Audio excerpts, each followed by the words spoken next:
Bonjour à tous, ravie de revoir tous ceux que je connais déjà et puis de rencontrer ceux que je ne connais pas. Je m'appelle Servane Boursier, je suis docteur en sciences de l'éducation et atterre ici à Paris 8 depuis cette année. Et aujourd'hui, je vais vous parler de mon métier d'avant, que j'ai fait pendant quelques années, qui était facilitatrice d'apprentissage dans une école alternative, donc hors contrat. Voilà. Et je vais vous parler aussi de tout ce que cette expérience a pu m'apporter en termes de recherche, comment j'ai travaillé dans ma thèse à partir de cette expérience. Voilà. Donc je vous ai mis une petite photo plus pour planter un peu le décor, que vous voyez que quand je parle d'école alternative, c'est vraiment alternatif, quoi. Voilà. En tout cas, c'est vraiment pas classique. A priori, si on passe devant ça, on se dit pas « Ah, génial, c'est une école ». On se dit plutôt qu'est-ce que c'est que ce truc, c'est un peu chez les hippies, voilà. Et ben en fait, si c'est une école qui a duré 9 ans, qu'elle a ouvert ses portes en 2015, en septembre 2015, et elle a fermé ses portes définitivement en juin dernier, donc en 2024. Donc 9 ans d'existence. Et donc pour que vous compreniez un petit peu pourquoi est-ce qu'on facilitait l'apprentissage et pas on enseignait dans cette école, je vais juste vous raconter assez rapidement comment et pourquoi est-ce que cette école a ouvert et pourquoi comme ça. Au départ, en fait, le projet d'école, il est venu de deux problématiques qu'a rencontré sa créatrice. Donc, on appellera ici Floriane. Floriane, elle a donc 2 choses qui lui arrivent en même temps, plus ou moins. La première, c'est qu'elle est psychologue clinicienne. Et dans son quotidien, elle rencontre de plus en plus, au fur et à mesure des années, d'enfants qui sont en grande difficulté, en fait, avec leur rapport à l'école.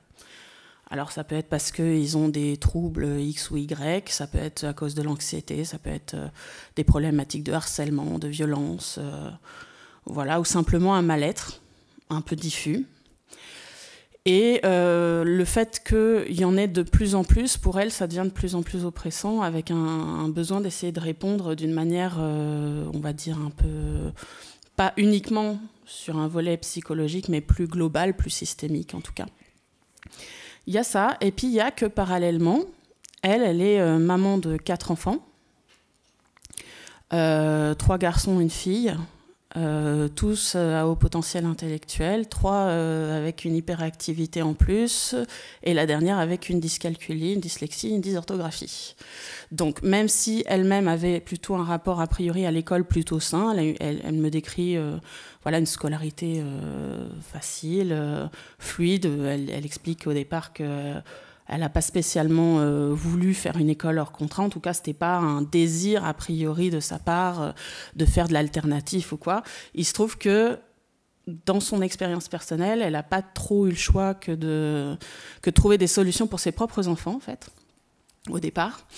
Et donc son premier mouvement a été d'abord de les déscolariser, de faire l'école à la maison. Et là, elle a développé tout un tas de techniques propres à accompagner ses enfants un peu différents. Et est venu un jour où son 3e fils, qui du coup, lui, n'a jamais été à l'école, a demandé à aller à l'école, tout en disant « Oui, mais moi, je ne me sens pas de rester assis toute la journée à travailler. J'ai envie d'avoir des copains, j'ai envie d'avoir une vie sociale, mais pas forcément... de rester sans bouger, parce que pour le coup, le 3e, il est très, très, très, très hyperactif, dans tous les sens du terme.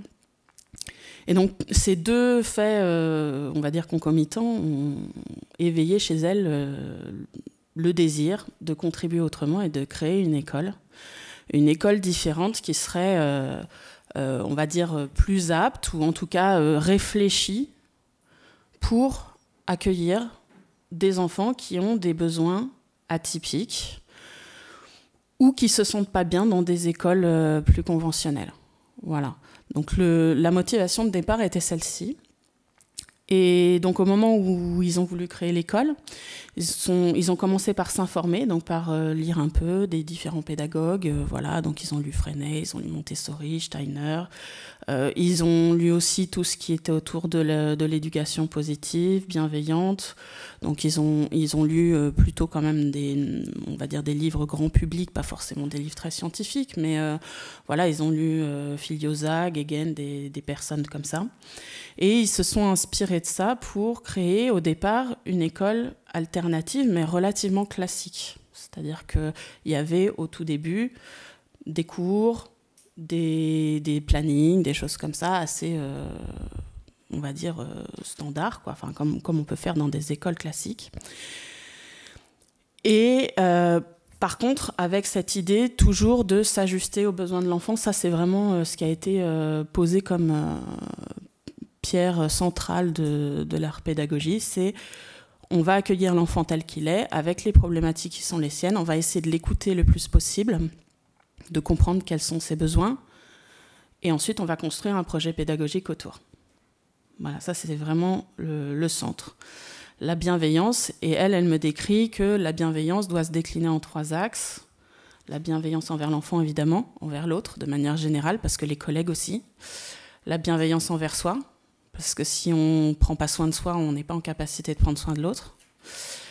Et la bienveillance envers l'environnement, qui, je pense, se voit bien.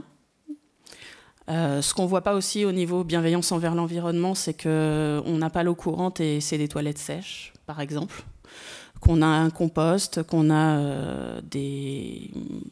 on va dire des espaces verts, qu'on travaille avec les enfants. Voilà, on a un potager. Voilà. On a une proximité de la ferme aussi, on ne voit pas, mais c'est sur un terrain agricole. On a une ferme juste à côté. Donc les enfants peuvent aller voir l'agriculteur. Nos adolescents ont beaucoup fait de stages chez lui pour explorer un petit peu qu'est-ce que c'est de travailler en extérieur. Voilà. Donc cette école, au départ, il y avait donc cette intention d'essayer de créer quelque chose pour des enfants potentiellement de difficultés avec l'école. Et il s'est trouvé que même si ce n'était pas forcément une volonté de ne s'attacher qu'à ces enfants-là, il se trouve que c'est un peu ce qui s'est réalisé quand même. C'est-à-dire que sur le long terme, les personnes qui sont venues là étaient dans l'extrême majorité des gens qui ne croyaient pas forcément dans le modèle alternatif, quel qu'il soit. C'est-à-dire qu'ils ne croyaient pas spécialement dans les pédagogies dites alternatives. Mais c'était tous des gens en fait qui venaient là un peu en dernier recours. Donc c'est-à-dire qu'ils avaient fait une école, 2 écoles, 3 écoles, un peu d'instruction en famille, il n'y a rien qui fonctionne et ils ont besoin d'une solution pour que leur enfant puisse quand même répondre à l'obligation scolaire, quoi, et en même temps il n'y a rien qui fonctionne et voilà, ils sont en difficulté, donc ils ont besoin d'un endroit pour mettre leurs enfants. Donc on a à peu près, si on prend les statistiques sur la totalité des 9 ans de l'école, on a à peu près 60% d'enfants qui arrivent avec déjà des diagnostics de troubles cognitifs, psychiques, comportementaux. Voilà, donc ça va, je l'ai dit, l'hyperactivité, les troubles 10, mais aussi les troubles d'opposition avec provocation, on en a eu quelques-uns. On a eu des troubles anxieux, beaucoup, des phobies scolaires, des phobies sociales. Voilà, on a des enfants qui viennent là, ça fait 2 ans qu'ils ne sont pas sortis de chez eux. Voilà, et donc en fait, il faut bien comprendre que l'enjeu en termes de pédagogique, c'est-à-dire d'accompagnement de l'enfant, la priorité du coup, des facilitateurs d'apprentissage et donc pas des enseignants, c'est justement d'accompagner ça, mais de comprendre que l'enseignement, enfin l'instruction plutôt, c'est pas la priorité de ces enfants-là et c'est pas la priorité de ces parents-là. C'est-à-dire que d'abord, ils ont besoin d'un endroit pour respirer, d'un endroit où on leur fiche un peu la paix, où on les laisse explorer qui ils sont dans leurs différences, où on les laisse socialiser avec d'autres enfants qui ont les mêmes problématiques. Et secondairement, il y a des projets qui peuvent émerger qui incluent une instruction. Et ça, c'est important parce que c'est ça qui fait que, précisément, on ne s'est jamais posé comme enseignant. C'est-à-dire que quand on arrive le matin à l'école, on n'est pas là pour leur transmettre des savoirs. On est là déjà pour accueillir ce qui est, ce qui existe là aujourd'hui dans la situation qu'on est en train de vivre ensemble, et d'essayer de composer à partir de ça des journées dont l'objectif est quand même d'arriver au bout avec des connaissances supplémentaires, que ça soit des connaissances sur le monde, tout simplement, donc des savoirs classiques, ça peut être des compétences ou ça peut être des choses plus existentielles, voilà, ou simplement peut-être une manière de communiquer différemment. Je pense à ceux qui ont des troubles d'opposition, par exemple, apprendre à dire qu'on n'est pas content sans taper, enfin voilà, c'est des choses comme ça. Donc voilà, après cette école-là, elle a évolué petit à petit, c'est-à-dire qu'au début, je le disais, il y avait des cours, des emplois du temps et tout, et il y a un moment donné où il y a une bascule, donc à peu près aux 2 ans de l'école, où en fait, en reproduisant des schémas qui sont les mêmes que dans l'éducation nationale, on reproduisait plus ou moins les mêmes effets, c'est-à-dire qu'on avait des résistances de plus en plus fortes chez un certain nombre d'enfants, qui était devenu intenable, c'est-à-dire que c'était devenu un peu la guerre entre les adultes et les enfants dans l'école, et c'était pas du tout ce qui était projeté au départ, puisqu'on projetait quand même de la bienveillance a priori, pas du tout du conflit, quoi. Et ça a abouti à un changement assez radical au niveau pédagogique, c'est-à-dire que l'école s'est auto-identifiée comme une école démocratique. Donc les écoles démocratiques, c'est un modèle qui a été importé en France à peu près à la même période que l'école a ouvert, en 2015-2016, qui a été principalement inspiré d'une école qui s'appelle la Sudbury Valley School. Alors je pense qu'on ne l'a pas entendu. Sudbury Valley School. Donc une école américaine dans laquelle on laisse les enfants faire absolument tout ce qu'ils veulent.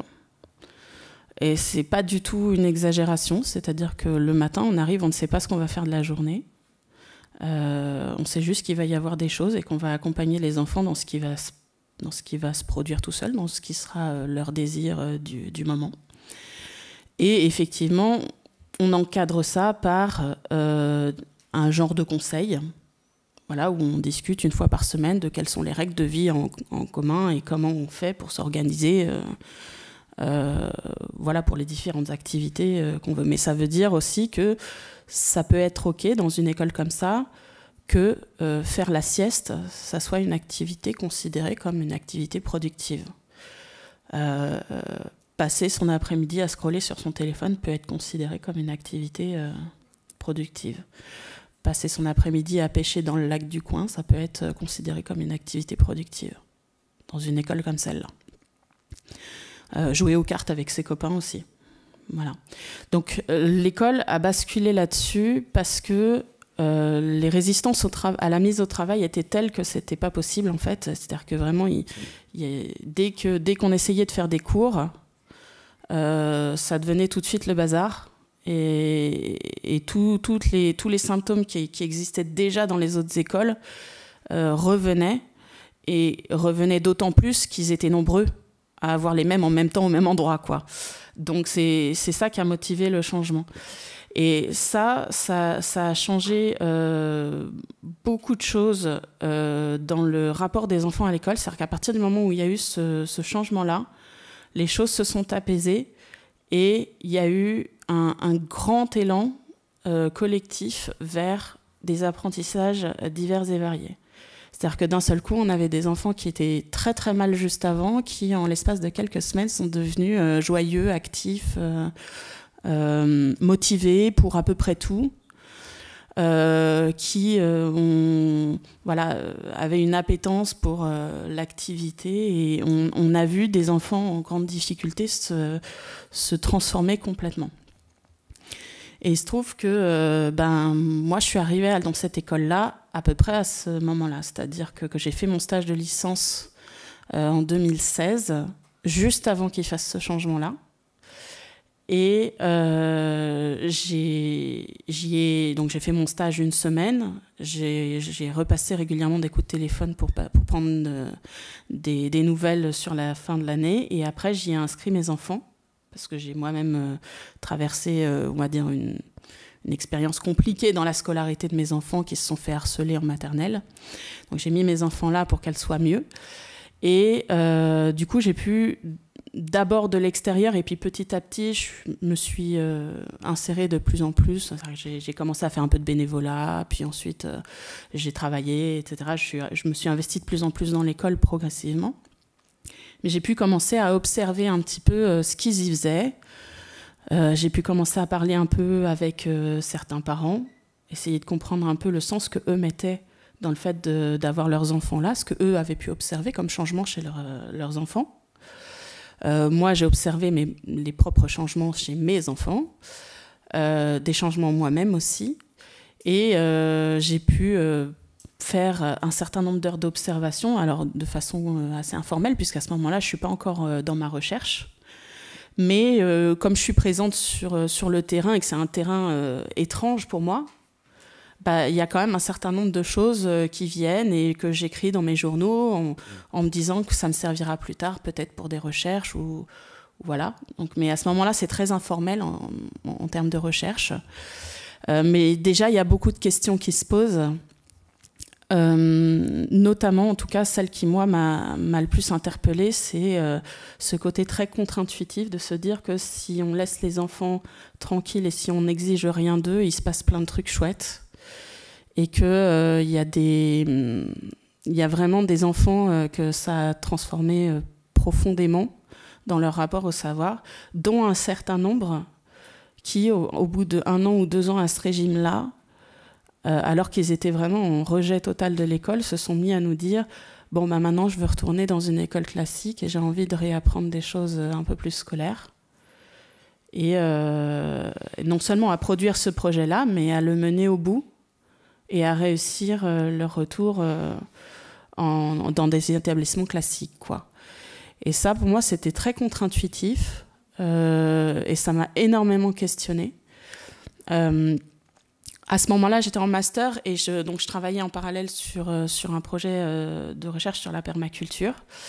Et alors, j'ai choisi la permaculture et pas cette école-là en premier lieu parce qu'à ce moment-là, pour moi, on va dire que mon avancement dans mes questionnements était encore très immature. En tout cas, je ne me sentais pas forcément capable de m'attaquer à ça tout de suite.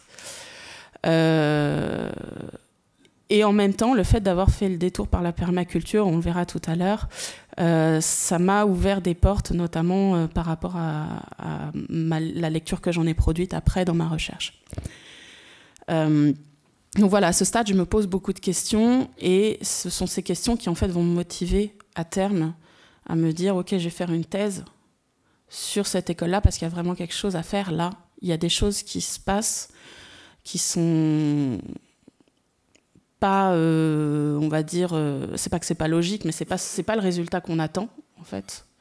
Ça répond pas aux a priori que j'avais sur comment fonctionne une école alternative et comment fonctionne une école au sens large, et je ressens le besoin d'aller creuser un petit peu sur ce sujet-là. Voilà. Ensuite, donc les liens avec la permaculture que j'ai fait. Donc, je ne vais pas vous décrire ce que c'est que la permaculture, ce serait beaucoup trop long.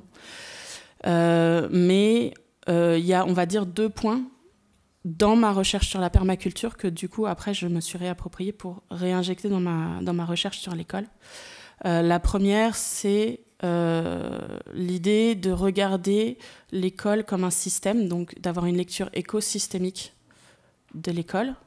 Donc, c'est-à-dire de comprendre que une relation pédagogique, c'est jamais juste un enseignant, un enfant, ou un enseignant, un groupe d'enfants. C'est un enseignant, des enfants, dans un espace, avec des animaux, des plantes, avec un espace qui a un mobilier qui est disposé d'une certaine manière, que tout ça s'insère dans des systèmes sociaux plus larges, qui sont des systèmes de contraintes, qui permettent ou ne permettent pas certaines choses, qui a aussi toute une culture avec des a priori, avec des croyances limitantes éventuellement, des choses qu'on ne peut même pas imaginer, et c'est un peu ce qui m'était arrivé, c'est-à-dire que moi je n'imaginais pas qu'on avait le droit de ne pas enseigner dans une école, en fait, qu'on pouvait ne serait-ce qu'imaginer une école où il n'y a pas d'enseignement, avant de le vivre, c'était très étrange pour moi. après l'avoir vécu, ça me semble presque évident. Mais voilà, il y a des choses comme ça que notre culture nous empêche de penser. Ça fait partie aussi de ce dont on doit tenir compte quand on fait une lecture écosystémique d'un espace, d'un lieu, d'un système, d'une organisation. Donc voilà, ça c'est des choses que j'ai reprises de la permaculture, parce qu'en permaculture c'est comme ça qu'on vit notamment le jardinage, mais bon, et plein d'autres choses. Et l'autre point qui en fait est le cœur de ma thèse, c'est en fait c'est un concept de la philosophie chinoise, donc taoïste, qui s'appelle le non-agir, qui est pas mal utilisé en permaculture. Alors ça peut paraître bizarre parce que ça vient pas du tout du même endroit, mais c'est une idée qui est un peu pareil, qui est très contre-intuitive pour nous en Occident, en France. C'est l'idée, alors non pas de ne rien faire, ça c'est un contresens. L'idée c'est pas de pas agir. L'idée c'est d'agir de telle sorte à ce que se réalise ce qui se serait réalisé tout seul, spontanément. Donc c'est agir de telle sorte à ce que le mouvement naturel des choses, donc naturel dans le sens spontané, hein, se réalise. Donc c'est soutenir un mouvement qui existe et qui est plus grand que nous, en réalité. Donc voilà, ça c'est la définition la plus simple que je pourrais donner de non-agir. D'accord ? En sachant que, bon, juste pour un peu d'étymologie, non-agir, ça vient de Wu Wei en chinois, que je prononce très mal, mais c'est pas très grave. Le nom de non-agir, il a été traduit comme ça parce que c'est littéralement ce que ça veut dire. Mais le non, c'est-à-dire le non quelque chose, le néant, en fait, tel que nous on le conçoit, en général, on s'imagine comme un grand truc noir, voilà, statique, infini, voilà, un vide, quoi. Mais en chinois, c'est pas tout à fait ça. C'est plutôt un pas encore, quelque chose qui n'est pas encore. Donc c'est quelque chose qui n'est pas statique, qui est en mouvement. En fait, et ça, c'est important de bien le comprendre parce que c'est comme ça que moi, quand j'utilise le non-agir et que je l'applique à l'éducation, c'est vraiment ça. J'essaye de soutenir quelque chose qui n'est pas encore par une posture où, justement, je ne force pas des choses à être par ma volonté. Je ne sais pas si cette formulation était très claire, mais je vais essayer de donner des exemples pour que ça soit plus concret. Voilà. Donc moi, dans ma thèse, j'ai proposé l'expression non-éducation pour parler de cette attitude qu'ont les facilitateurs et facilitatrices d'apprentissage dans leur travail, d'accompagnement des enfants dans cette école. Donc ça consiste en quoi ? Ça consiste à donc ne pas faire preuve de volonté, c'est-à-dire ne pas, moi en tant qu'adulte, me positionner comme la personne qui a le pouvoir dans l'espace commun de la classe. Donc c'est pas moi qui décide ce qu'on va faire de notre journée. Nous allons décider ensemble ce qu'on va faire de notre journée, comment on va utiliser notre temps et quelles activités on va faire. On va le décider ensemble. C'est pas moi qui ai ni le pouvoir ni le devoir de déterminer des objectifs ni des rythmes pour les enfants. Donc ça veut dire qu'un enfant de 3 ans qui aurait envie d'apprendre à lire, j'ai pas à lui dire non, c'est pas à 3 ans qu'on apprend, c'est à 6 ans. Un enfant qui a 6 ans me dit j'ai pas envie d'apprendre à lire pour le moment, je me sens pas prêt, c'est pas à moi de décider que c'est le moment pour lui d'apprendre. Ça veut dire que peut-être il y a des enfants qui seront pas prêts d'apprendre à lire avant 8 ans, 9 ans, 10 ans. C'est complètement possible et c'est pas parce qu'ils apprennent à lire plus tard qu'ils apprennent pas d'autres choses maintenant. On n'est pas du tout obligé de respecter un certain ordre qui serait décidé de l'extérieur. On peut décider ensemble, en collaboration, qu'est-ce qui est bien d'apprendre maintenant pour toi. Vous le comprenez, il y a une individualisation des parcours d'apprentissage, du coup, puisque un enfant et un autre enfant, on ne va pas les synchroniser sous prétexte qu'ils ont le même âge. Je ne l'ai pas précisé, mais il n'y a pas de classe d'âge dans cette école. Il y en avait au tout début, puis plus depuis le moment où ils sont passés en école démocratique. Ça veut dire qu'on avait un grand groupe classe avec le plus petit élève qui avait 2 ans et demi et le plus grand élève qui avait, je crois qu'on a été jusqu'à 20 ans. En général, ça s'arrête à 18. Donc on a les maternelles, les terminales et tout ça dans un même groupe, mélangé. Ce qui veut dire aussi qu'il y a certains enfants qui ne sollicitent jamais les adultes, pour lesquels tout se fait entre pairs, parce que pour eux, c'est bien comme ça. C'est leur besoin, en fait. Ils préfèrent être enseignés par des enfants plus âgés que par des adultes. Ça leur convient mieux. À l'inverse, il y en a qui sont très très proches des adultes, qui ont vraiment un grand besoin de la proximité et de la validation des adultes, parce que c'est leur besoin, parce que peut-être ils ont des fragilités émotionnelles là-dessus. Voilà. Donc la non-éducation, c'est vraiment une éthique dans laquelle on essaye déjà de se détacher d'un certain nombre de préjugés et d'un certain nombre d'habitudes. Et je pense en particulier à tout ce qui est autour des dominations des adultes envers les enfants. Donc cette idée qu'on aurait, parce qu'on est adulte, le pouvoir et même le devoir de dire à l'enfant ce qu'il doit faire, comment il doit le faire, à quel rythme il doit le faire, etc. Là, l'idée, c'est vraiment de sortir de ça. Et de se dire qu'il y a quelque chose qui se meut chez l'enfant quoi qu'il arrive. Et si moi, j'essaye de taire un peu ma volonté et j'essaye d'être à l'écoute, je prends le temps de discuter, je prends le temps de les rencontrer, je prends le temps de vraiment essayer de savoir qui ils sont, de savoir où est-ce qu'ils en sont, c'est quoi leurs besoins du moment, qu'est-ce qui les intéresse dans la vie. Et bien là, je peux venir agir pour soutenir ce qui est en train de se faire spontanément, tout seul. Donc ça peut être répondre à des questions sur, je sais pas moi, sur des sujets.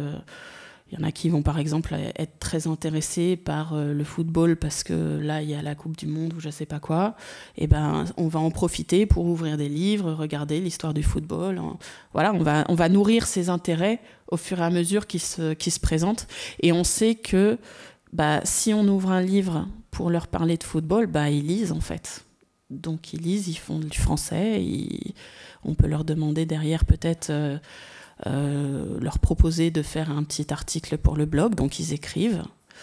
Et on sait que tous les apprentissages académiques scolaires vont advenir d'une manière ou d'une autre, même si c'est d'une manière, on va dire, non programmable.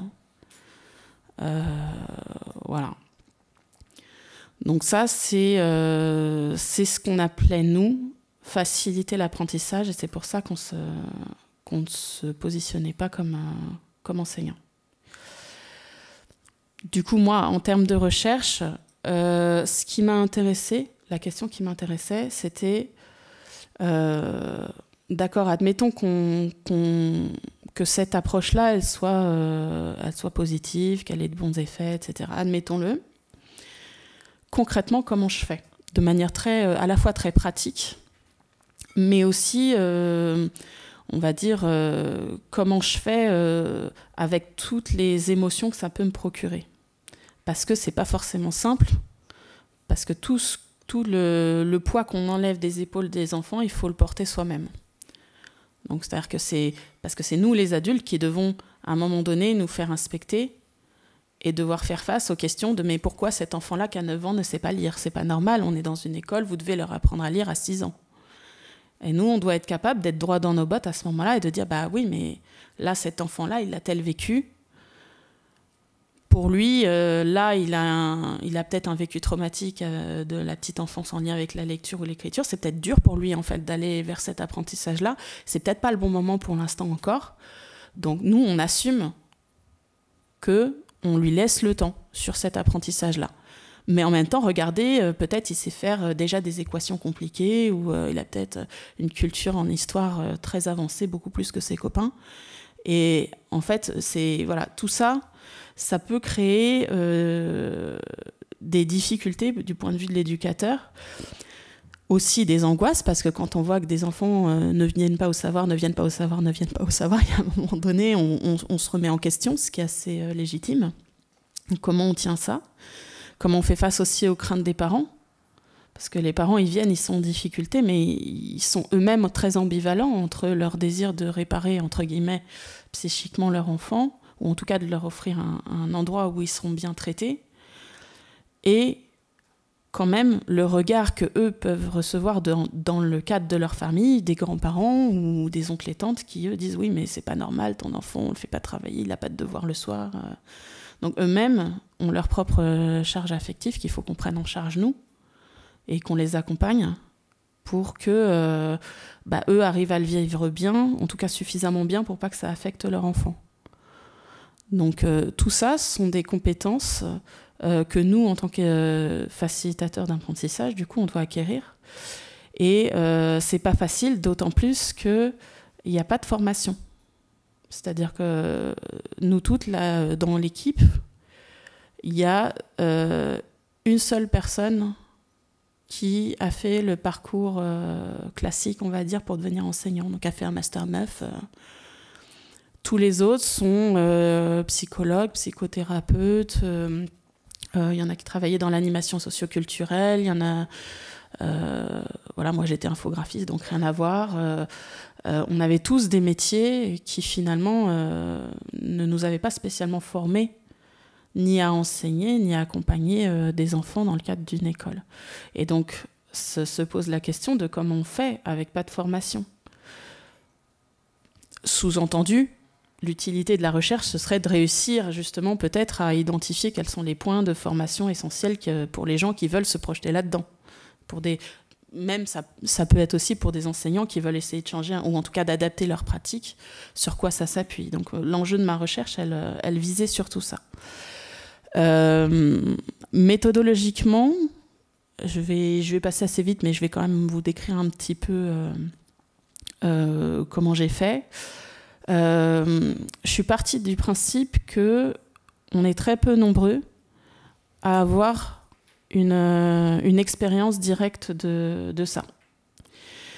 Alors évidemment, j'ai fait quelques entretiens non directifs auprès de personnes de l'école, donc aussi bien des enfants, des parents, des facilitateurs, des fondateurs, des membres du conseil d'administration aussi qui pouvaient regarder un peu de l'extérieur ce qui se passait.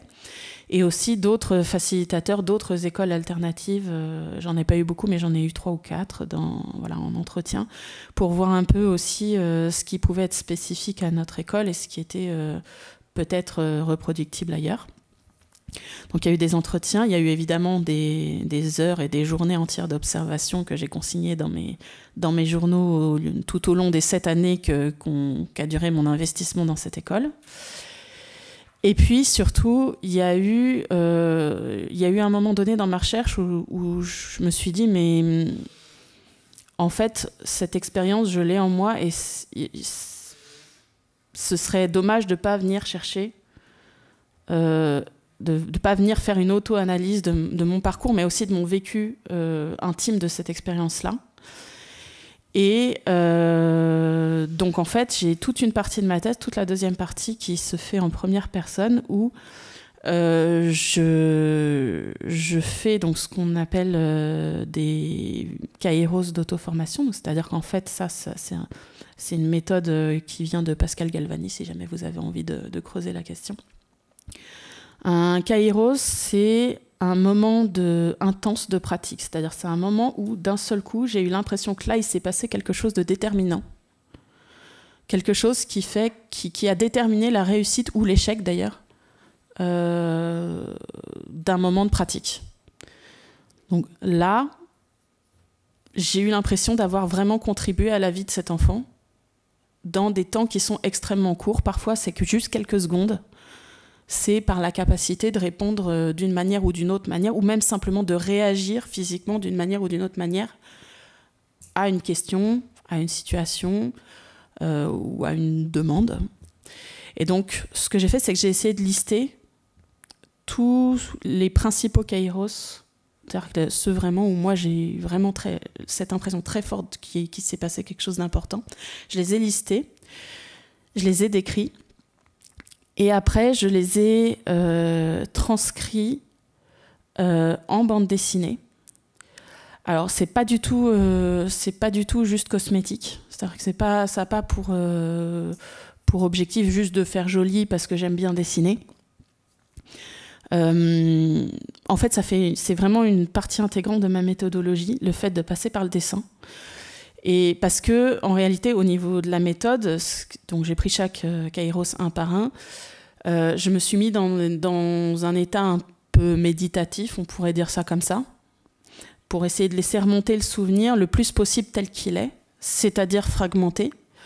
Parfois, j'ai qu'un son, parfois j'ai une odeur ou une lumière ou une impression corporelle, une couleur. Enfin voilà, ça se présente pas sous la forme d'un récit qui est linéaire avec un point A, un point B et puis des événements au milieu. Ça se présente pas comme ça quand je convoque le souvenir. Ça se présente plutôt comme des flashs. Et en fait, avec le dessin, donc si je me mets dans cet état méditatif et que je laisse remonter un Kairos et que j'ai de quoi dessiner, comme je ne suis pas obligée de justement réordonner les différents flashs sous forme d'histoire, en fait, je les dessine tels que ça vient, c'est-à-dire dans le désordre, de manière un peu chaotique, et je les remets dans l'ordre après coup. Et je trouve que, comme ça, j'arrive à être beaucoup plus proche de mon souvenir réel. Ça veut dire aussi que je peux identifier des moments dans l'histoire qui sont des trous, où j'ai pas, en fait, ce qui s'est passé à ce moment-là. Et donc, je pourrais vous le montrer après, j'ai pris ma thèse, mais j'ai notamment une bande dessinée où on voit bien ça. Donc, ça raconte... j'ai une jeune fille donc, qui a 16 ans, qui est un peu ronde, et qui... donc, c'est un moment où il fait très, très chaud, et il y avait une activité de danse orientale à l'extérieur, voilà. Donc, pour moi, la danse orientale, c'est forcément le ventre à l'air. Enfin, voilà. Donc, pour me mettre à l'aise, j'ai juste noué mon t-shirt. Et puis, je suis allée faire à l'activité danse. Et elle, je sais qu'elle a un rapport au corps très compliqué. Parce qu'elle est très, très grande et très, très ronde. Et on a eu beaucoup de discussions, elle et moi, sur le rapport au corps compliqué qu'elle pouvait avoir. Et voilà. Et en fait, dans mes souvenirs, il y a ce moment-là où je la vois tiquer sur le fait que... Enfin, je vois vraiment une réaction corporelle au fait que je renoue mon t-shirt. Puis rien, et puis 10 minutes après, on est en train de danser dehors et elle a soulevé son t-shirt aussi. Et c'est la première fois que je la voyais assumer son corps de façon aussi simple et sans peur. Et pour moi, c'est ça, un Kairos, c'est-à-dire que j'ai pas fait exprès, en fait, d'agir pour que cette jeune fille, à un moment donné, arrive à dépasser une peur et une difficulté dans son rapport au corps. C'est là où je disais que la non-éducation, c'est vraiment ça, hein, c'est soutenir quelque chose qui se fait tout seul, par le simple fait d'être et d'être moi-même dans ce système-là. J'ai fait ça, et c'était pas du tout volontaire que ça provoque cette chose-là, mais dans le trou que moi, j'ai pas en mémoire et que j'ai pas vu, c'est là qu'il s'est passé pour elle le moment où elle a trouvé le courage de se mettre à l'aise aussi, sans avoir la peur de pas être, d'être jugée par les autres autour d'elle dans l'école, quoi. Voilà. Donc des vignettes comme ça, j'en ai fait plusieurs. Et sur la base de ces vignettes-là, après, j'ai essayé de recouper. Donc j'ai fait de l'analyse, un peu comme on fait de l'analyse de pratique, hein, une analyse réflexive assez simple. Il s'est passé ci, il s'est passé ça. Donc à ce moment-là, je fais ça parce que je pense ou je ressens ça, ou voilà, il se passe ci, il se passe ça. Ça peut être conditionné par tel et tel autre moment dans le passé où il s'est passé ci ou ça. Et voilà, donc je fais toute une analyse de ça. Et après, je recoupe les analyses des différentes vignettes que j'ai faites pour essayer d'aboutir à ce qui pourrait être les principes de non-éducation, ou ce qui est la conclusion de ma thèse, c'est-à-dire d'un point de vue éthique, sur quel principe je peux m'appuyer pour essayer de le faire volontairement cette fois-ci.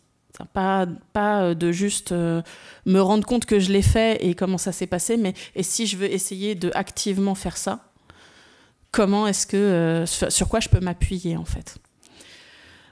Puis donc du coup, je vous propose pour conclure, je vous les lis. les différents principes que j'ai trouvés. Alors, bon, je les ai formulés de façon un peu humoristique, mais parce que je trouve ça sympa. Donc, il y en a 8. Donc, c'est qui peut le moins, peut le plus. C'est l'idée que si je me réfrène, je laisse de la place aux autres pour exister. Et donc, y a des choses qui vont se faire, il y a un mouvement qui va se créer que je vais pouvoir soutenir. Tout éduque. Alors ça, c'est une adaptation du tout jardine qu'on dit en permaculture. Donc c'est un principe de permaculture. C'est l'idée que absolument tous les éléments du système peuvent être actifs et efficaces. Donc je suis pas forcément obligée, moi, l'enseignante, de me mettre au cœur du système pour que, d'être la personne agissante dans le système pour que les choses se fassent. Il n'y a pas de bonne ou de mauvaise situation. Bon, ça c'est parce que c'est pour transmettre l'idée que il n'y a pas forcément des actions qui sont bonnes et des actions qui ne sont pas bonnes. Il y a des actions qui répondent à des besoins et parfois il y a des choses qu'on pourrait se dire moralement discutables, mais qui en fait c'est ça qui est adapté à l'instant T. Inversement, c'est pas parce qu'une chose est moralement bonne qu'elle sera adaptée à la personne qu'on a en face. En fait, c'est juste ça. C'est sortir de cette idée qu'il y aurait des choses bonnes et des choses pas bonnes et essayer de travailler plutôt en termes d'adaptation qu'en termes de bien et de mal, quoi. Ensuite, il y a ensemble, on va plus loin. Bon, là, je pense pas que j'ai besoin de beaucoup. Bon, c'est juste l'idée que la collaboration est quelque chose de très, on va dire, efficace. Voilà, en tout cas, on va tenter la collaboration, la mise en lien le plus possible parce que ça a tendance à tirer les gens vers le haut. Le problème et la solution, EST. Le problème est la solution. Alors ça, c'est un principe de permaculture. Par contre, je ne l'ai même pas reformulé parce qu'il fonctionne très bien tel quel. C'est pareil, c'est contre-intuitif, mais c'est une façon de dire que ce que nous, on perçoit comme étant un problème, souvent est déjà la réponse adaptative du système à quelque chose d'autre. Et que donc, si j'interviens en me disant, là, il y a un problème, faut que j'empêche ce problème d'exister, souvent, on crée un autre problème, enfin, on empêche un autre problème de se résoudre, un autre problème qu'on n'a pas forcément identifié ni vu, mais qui existe quand même, de se résoudre, et que parfois, laisser les choses se faire sans les regarder comme un problème peut suffire à régler même le problème que nous, on a identifié, quoi. Tout est éphémère. Ça, c'est une manière de dire que les différents dispositifs que je mets en place pour essayer de répondre aux besoins d'un tel ou d'un tel, j'accepte qu'à un moment donné, ils cesseront d'être fonctionnels et qu'il faudra accepter de les laisser partir. Donc typiquement, on a eu des conseils, par exemple, des conseils de réparation qu'on a mis en place à un moment donné, qui avaient pour vocation d'aider les conflits à se jouer de façon positive pour tout le monde. Et il y a un moment donné, ces conseils de réparation ont été détournés de leur intention première par certains enfants qui avaient des tendances un peu à la manipulation, à essayer de monter les uns contre les autres. Et en fait, le dispositif est mort de par le fait qu'il avait été détourné de son intention première. Et donc, plutôt que d'insister à se dire qu'il faut absolument un conseil de réparation, juste on a arrêté de faire des conseils de réparation, on a essayé autre chose, quoi. Il faut accepter que les choses meurent en fait à un moment donné, ce qui n'exclut pas qu'on les remette plus tard. Mais en tout cas, voilà, si un dispositif n'est plus adapté, il faut accepter de le laisser partir, quoi. C'est ça que ça veut dire. Le temps est un allié. Ça, c'est vraiment l'idée de baisser un peu la pression sur le rythme. De manière générale, c'est souvent très positif. Dans mes observations, vraiment, le plus on lâche les enfants avec... t'es en retard, le programme, machin, le plus ils ont envie d'apprendre des choses et le plus on peut en tirer le meilleur. Juste un exemple vite fait, on a des enfants qui ont refusé d'apprendre à lire, et à 9 ans, je veux retourner dans une école, donc j'ai besoin d'apprendre à lire. 1 mois, ils lisaient parfaitement. Donc, on se dit que finalement, les 3 ans où on leur a pas enseigné alors que ça aurait dû... Est-ce que ça n'aurait pas été une perte de temps plus qu'autre chose de le faire trop tôt? Est-ce qu'un mois, c'est pas justement optimal en termes de dépenses de temps? C'est certainement une question de perspective, mais en tout cas, en ce qui me concerne, je trouve qu'un mois bien placé, plus efficace que 3 ans en forçant, quoi. Et le dernier principe, c'est l'adulte est un enfant comme les autres. C'est juste pour dire que moi, personnellement, je remets un peu en question la soi-disant supériorité de la maturité des adultes, et que souvent, justement, je trouve qu'on a dans ma pratique, en tout cas, le plus je me suis, moi, comportée, entre guillemets, comme une enfant, ou en tout cas posée comme telle, le plus j'ai réussi à avoir des relations positives et efficaces dans les enseignements ensuite. C'est parce que j'ai été capable de rigoler comme une gamine à faire des bêtises, etc., qu'après les enfants ils me font confiance et que je peux leur apporter des choses peut-être plus sérieuses et plus adultes. Voilà en gros pour ce que j'avais à vous présenter. Je pense que je suis à peu près dans les temps.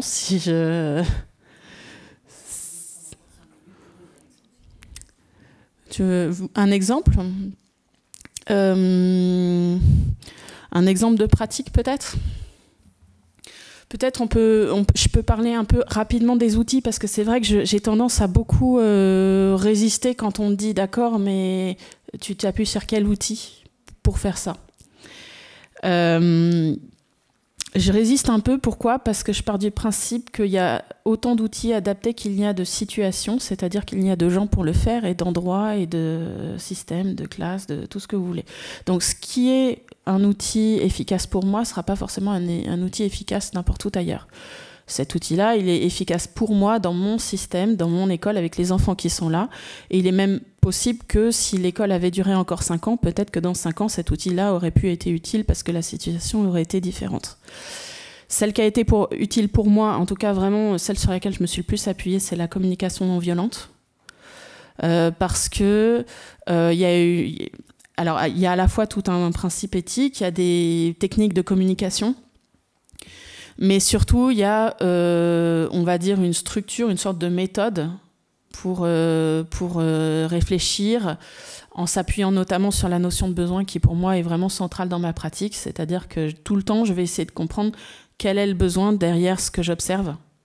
Alors ça peut être un comportement, ça peut être un désir d'apprendre quelque chose, ou ça peut être l'angoisse d'un parent, ça peut être peu importe. Ce qui m'intéresse, c'est de comprendre quel est le besoin qui a besoin d'être nourri. Parce que si j'arrive à comprendre ça, je peux proposer d'autres stratégies pour répondre aux besoins que celui qui pose problème, en fait. C'est-à-dire que si je vois qu'il y a conflit, souvent, c'est possible, en réfléchissant à quels sont les besoins de l'un et de l'autre, d'arriver à répondre positivement aux deux avec des stratégies autres que ce que l'un et l'autre avaient imaginé au départ. Et donc, en termes pédagogiques, moi, cette notion de besoin m'intéresse beaucoup, parce que justement, c'est ce qui me permet d'aller chercher ce qui est le mouvement spontané le mouvement naturel des choses au sein d'une classe. C'est quoi le besoin des enfants qui sont là, individuellement et collectivement aussi, puisque parfois il y a des choses qui peuvent être différentes selon qu'on regarde l'échelle collective ou l'échelle individuelle. Et donc plus concrètement, je pense par exemple, il y a eu un moment donné, alors il se trouve que c'était ma fille, mais ça aurait pu être n'importe quel autre enfant, ça aurait été pareil. Donc elle a été harcelée en maternelle, elle est arrivée là en fin de maternelle, elle a fait maternelle, CP, CE1 et CE2. Elle a été notamment traumatisée par une institutrice qui n'a pas du tout fait le job et qui a été plutôt violente, notamment pendant son apprentissage de la lecture et l'écriture. Du coup, elle a été complètement bloquée, elle. Mais bloquée, hein. C'était même pas possible d'ouvrir un livre et vaguement de... Non, c'était impossible. Si on jouait au petit bac, au baccalauréat, vous voyez les trucs où il faut... c'était OK pour elle de jouer si elle jouait à l'oral. Il fallait pas qu'elle trace, quoi. Alors que c'était un jeu, a priori, il n'y avait pas de notes ou d'évaluation, de jugement ou quoi, mais pour elle, c'était vraiment pas possible de tracer. Et à un moment donné, elle est venue nous voir en nous disant « Je veux retourner dans une école normale ». D'accord, mais en fait, tu rentres en CM1 sans lire, sans écrire, ça me semble un peu compliqué. Et donc, en fait, elle a dit, bah, d'accord, j'apprends. Et à ce moment-là, nous, on met en place tous les outils, donc des outils très classiques finalement. Hein. On a pris des plans de travail, voilà, mais parce que ça répondait à un besoin à un moment donné qui était, elle était dans un environnement dans lequel toutes ses copines étaient en train de pas quitter l'école. Elle allait se retrouver à être la seule petite fille de l'école, de son âge. Elle avait envie d'avoir des copines, donc en fait, son besoin était un besoin au départ de socialisation. Elle a pensé que d'aller dans une école normale allait répondre à ce besoin-là. Donc nous, on a bien discuté pour vérifier que c'était bien la seule stratégie qui lui convenait par rapport à ce besoin-là. Et qu'elle était bien motivée à prendre tous les mauvais côtés, entre guillemets, qu'elle est avec, qui était de devoir tracer au niveau des apprentissages scolaires pour pouvoir rattraper un minimum le niveau, pas être ridicule. Parce que sinon, l'enjeu, c'était que potentiellement, il pouvait y avoir re-harcèlement derrière, quoi, si elle n'était pas un minimum au niveau. Et on a beaucoup parlé avec elle. Et donc après, c'est ça, c'est répondre aux besoins. Alors, tu as besoin de quoi? Est-ce que tu peux apprendre à lire toute seule? Oui, non. Alors oui, lire, je pense que je peux y arriver, mais écrire, j'ai besoin qu'on me donne des exercices, d'accord? Donc on lui fait un plan de travail. Tu dois faire tel et tel et tel exercice pour telle date. Et on en rediscute. Et en fait, tout se passe dans le dialogue, quoi. Donc voilà, pour un petit exemple concret de comment ça peut se passer. Tout en sachant que voilà, il y a des enfants pour qui ça se passe tout à fait autrement, où ça va être plus beaucoup de discussions informelles, parce que c'est leur besoin. Je pense à un adolescent, par exemple, qui avait 16 ans quand il est arrivé. Lui, il a complètement chuté au niveau de ses notes, alors qu'il était brillant. Mais en fait, c'est parce qu'il n'osait pas vraiment dire qu'il ne voulait pas passer son bac et qu'il voulait déjà rentrer en formation professionnelle. Il n'osait pas vraiment le verbaliser, même pas pour lui-même. Et en fait, en discutant beaucoup avec nous, à un moment donné, il a réussi à lâcher le morceau, et donc on a pu l'accompagner dans ce nouveau projet-là, accompagner les parents à accepter cette situation où il voulait finalement pas passer son bac. Et là, il est en formation professionnelle, il travaille déjà un peu en partie en freelance, et ça se passe très bien pour lui. Donc en fait, l'idée, c'est vraiment ça, on s'adapte à chaque situation telle qu'elle se présente, avec les outils qui nous semblent les plus adaptés sur chaque situation. Voilà.